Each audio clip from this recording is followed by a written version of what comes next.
Hello people of YouTube, I'm Anna, aka Ridiculously Composed, and if you follow me, you noticed that I recently posted a very unusual series of shorts, or at the very least unusual to what I usually post. I just posted a full month of everything I do for work, both paid and unpaid, as a young creative professional in New York City. Let's take a look at some of them. Make rent with me. It's March 1st, I just paid rent, so now it's time to clamor my way to making April's rent. Wednesday, I had a short ushering shift at job number 1, and I made a bit of money from that. On Thursday, I made my way downtown for a rehearsal for my new musical, Maka, which is getting a reading next Wednesday, actually. Really exciting.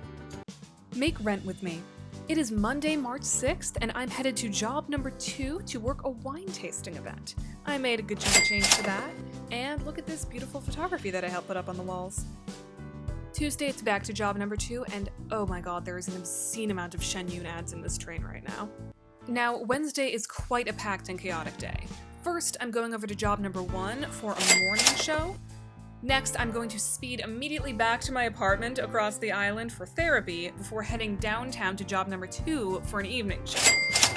Why did I, a primarily fandom voice acting channel, do something like this? Well, there's a couple of reasons. For one, I thought it might be kind of fun to gamify making rent. Showing up to work can be a slog, especially for early shifts, and I thought that if I made content out of it, then it could make it a little more fun. I'm not just dragging myself onto the train for a 45-minute commute, I'm doing my part to fill the little meter to pay for my bare minimum living expenses. I also wanted to let all of you know what it's like to be a low-level creator in a major metropolitan area. If you've studied a creative field in college, I'm sure you know the wonderful phenomenon of learning all of these creative skills and not knowing how to market yourself with those creative skills, and also not knowing any skills outside of those creative skills. So once you've graduated, there's just this massive black hole between creative success and whatever happens after graduation. Well, this is a look into that massive black hole. But you know me, motivational TikTok content is not really my vibe. If I'm making content, it's either going to be about Homestuck or music or the act of creation in general or capitalism, and guess what these shorts fall perfectly under. I want to dive into the entertainmentification of capitalism.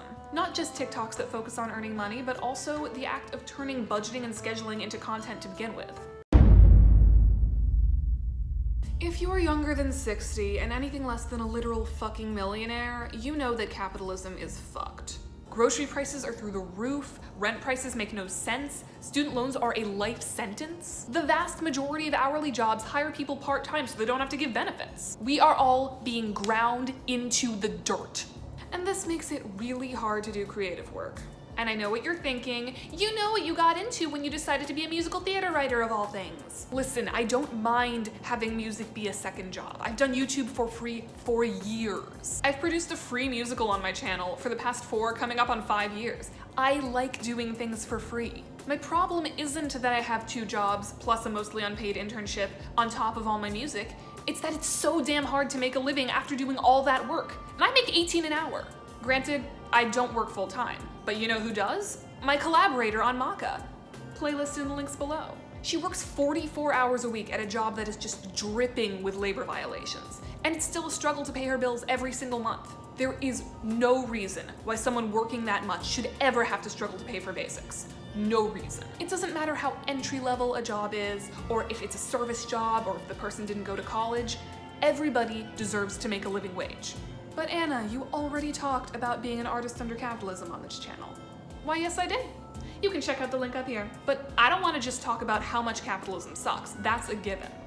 I want to talk about what it's done to our brains. We as humans love a good game. Gamifying something is the best way to do something you don't want to do. Checklists scratches the same itch as Steam achievements. I'm sure you all heard of Habitica. It was a popular checklist app / RPG from a few years back. It existed to turn your daily tasks into a shareable game.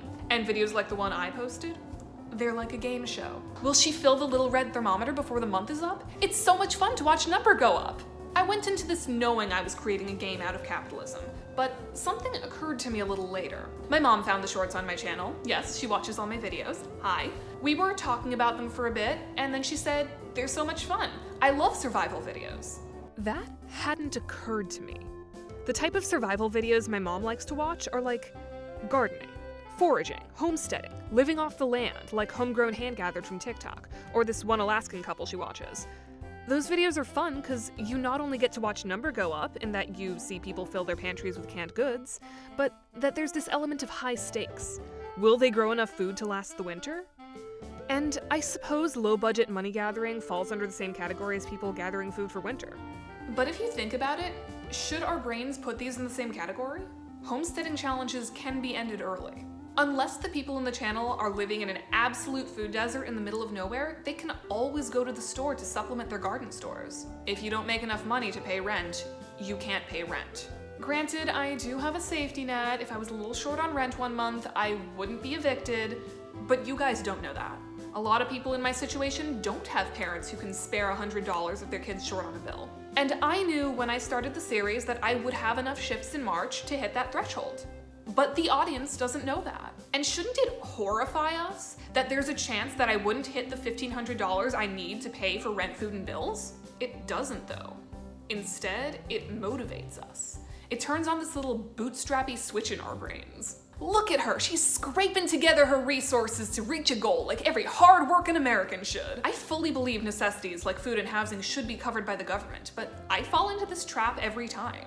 Which leads me to my guilty pleasure. We all have our YouTube guilty pleasures. For some, it's watching Let's Plays of a game your friends might call cringe, or makeup tutorials that you'll never do yourself, or freeform vlog content. For me, it's cash budgeting. Have you ever seen cash budgeting videos? It's always a woman, usually a mom, often one who runs an Etsy sticker store, and she's got a tray full of her or her husband's cashed paycheck. Always a husband, never a wife. All broken down into different size bills. Then she spends the next half hour sorting those bills into different envelopes for different budget categories. There's envelopes for each bill, for everyday spending like groceries and takeout, and for sinking funds and debts and pretty much anything you can think of. The videos consist of a lot of sorting and counting and slowly inching toward bigger goals, and for whatever reason, I find it extremely relaxing. Maybe it's just the ASMR of the shuffling bills, but there's something about watching those sinking funds fill up that's just so satisfying. Now, I don't do this with my own budget. Honestly, I wonder if anyone does outside of a YouTube context. Cash budgeting leaves no room for flexibility. If you've set aside $40 for groceries this week and don't realize that eggs have doubled in cost, you're kinda screwed. Not to mention the amount of time and effort it takes to count out all those bills every single paycheck instead of just putting aside a set amount for your sinking funds every month in your bank account just doesn't seem worth it. But that doesn't matter, because these videos do something that I think we all need when we have to justify capitalism to ourselves. It makes money feel real. Because, if you didn't know, money's fake. The value we've placed on money is fake. Your rent is not $1,000 a month because your landlord has put $1,000 worth of labor into it every month. It's that expensive because that's what he decided someone should be willing to pay for housing. Medication that costs you hundreds costs pennies to produce. The value of so much in the world is dependent on the stock market, which is, again, fake. But we can forget all that for half an hour while we watch a woman stuff bills into an envelope. Money can't be fake when a vacation costs an amount of money that you can feel with your hands. This woman saved $1,000 this year. No matter what $1,000 means, you can touch it, so it feels real. This is not to say this practice is evil. The women who do this do it for the same reason that I did those TikToks. It takes something mundane and often terrifying, budgeting, and turns it into a fun game you can turn into content. It's a way of motivating yourself to get through the day-to-day of surviving. And none of these cash budgeters are absolutely rolling in it. Even the high-income ones are just comfortably middle class. Honestly, the cash budgeting reminds me of another slightly embarrassing hobby I used to do. I'd like to introduce you all to my planner. She's a Clever Fox planner in Vriska Blue. I started calling her my girl boss planner ironically, and now I can't stop. It's legitimately a really good planner. It's small enough to carry with me, it's structured while still leaving room for flexibility, and it prioritizes the kind of running to-do lists that I depend on for my theatrical work and freelance composing. Now, that's my planner now. Let me show you what my planner used to look like. This is a Happy Planner Classic. It is a fully customizable, massive brick of a planner, and it is meant to be used in tandem with stickers. Lots of stickers. So many fucking stickers. Like the cash budgeting YouTubers, there is a specific species of content creator who makes sticker planning videos. All women, mostly moms, many of them homeschool moms, a majority of them Christian, so many so that Happy Planner sells faith planners. All of them in relationships with men, all of them. I've never seen a planner girl in a relationship with another girl, which explains why the Happy Planner Pride merch was kind of lame.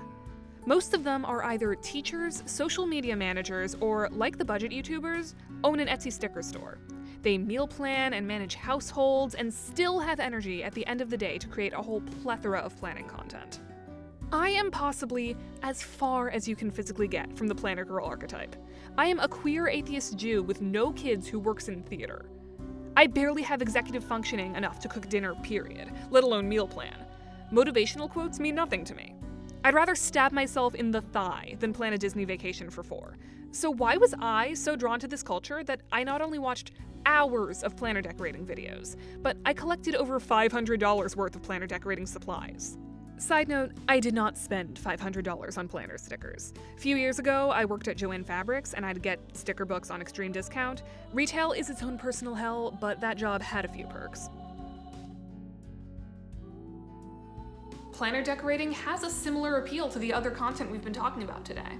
It makes an intangible and often stressful thing, the day-to-day of everyday life, into something tangible and fun. You see someone use a cute laundry sticker one week and you think, oh hey, it's laundry week next week, I get to use that sticker too. For years, doing my planner on Sunday night was a way to sort of ground me in reality and remind me of the passage of time, especially at the height of the pandemic when there was no reason to tell a Monday apart from a Thursday. There's a couple reasons I decided to switch to something less all-consuming this year though. One was that it just wasn't working for me post-graduation. Too much space to fill, not enough stuff to fill it with, and my new planner really lets me lean on those to-do lists. In this big one, I just write 1 or 2 lists and forget it. While in the new one, I rewrite the most important things every day. Having too much space to fill made me feel guilty about having too sparse a schedule.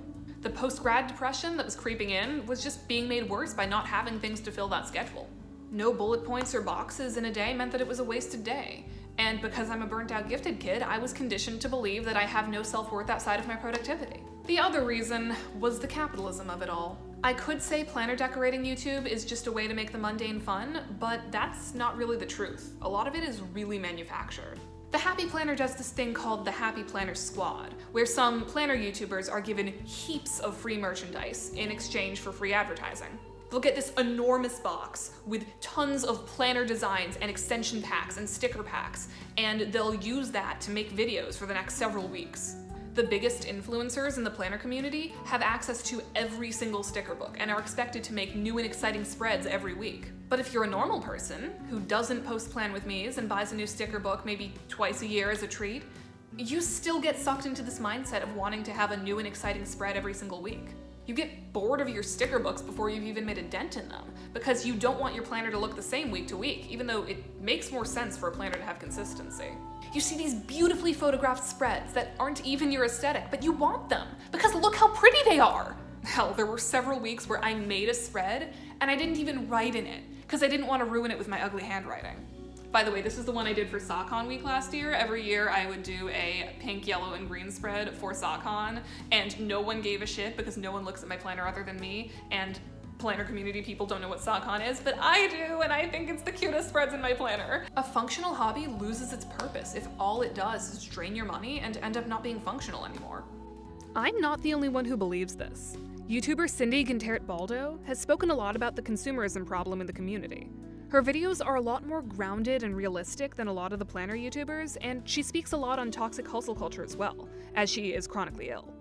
Hell, a lot of the planner channels who used to be squad members went on to stop using Happy Planner, and just make and sell their own planner systems that work better for them. So, is it wrong to make content out of capitalism? No, not really. But if you consume a lot of this content, it's always good to take a step back and consider whether or not this kind of content actually is aspirational. Is it just a fun game to watch someone make rent? Does it inspire you to make money of your own? Or is it a product of our poor economic system that someone has to work all month just to earn enough money to live? Is it just fun and relaxing to watch someone sort and count money? Or is it kind of scary that someone's had to become so obsessive with their cash just to be able to afford bills and pay off debts? Is it aspirational to want a full and beautiful schedule? Or is it an unrealistic standard manufactured by a sticker company to sell you stickers?